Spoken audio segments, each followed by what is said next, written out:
Bismillahirrahmanirrahim. Assalamu alaikum. Hello, dear fellows. Hope so that you will be all well with the grace of Allah Almighty. Today, my lecture is very informative and is about the basic differences and rules of active voice and passive voice. Mostly people, especially students, cannot find out the difference between active voice and passive voice.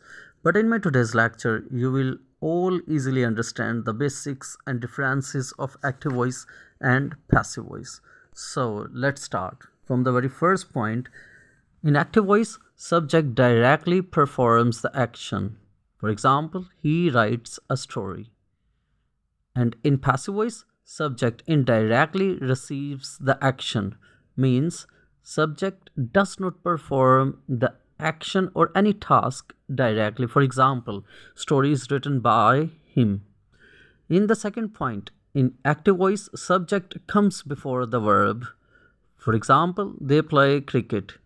In this example, they is subject and play is verb. And you fellows, you see that play comes afterwards they. And in passive voice, object comes before the verb. For example, cricket is played by him. And in the example of passive voice, cricket is object and played is verb.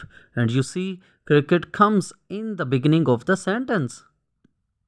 In the third point, active voice is.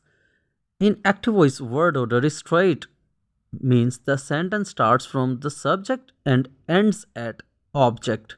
For example, she eats food. And in passive voice, the word order is reversed. The sentence starts from object and ends at any subject or any pronoun. For example, food is eaten by her.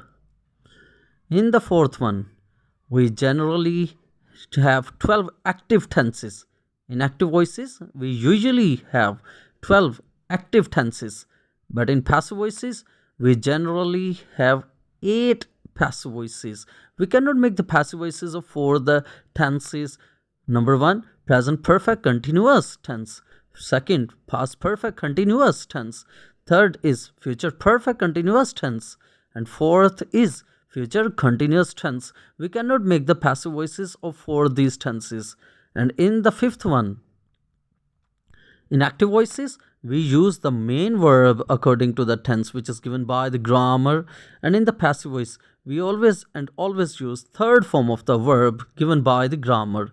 And in the sixth point, I have shared you the making structure of active voice.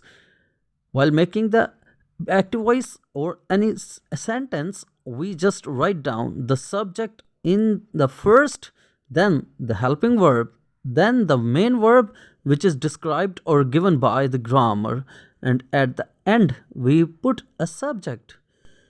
In the passive voice, the object comes first, then the helping verb, then always third verb, and then a subject.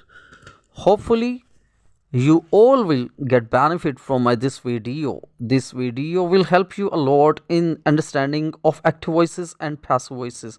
Kindly convey me your views in comment section. But don't forget to subscribe my YouTube channel, English Contents Pro. Stay blessed.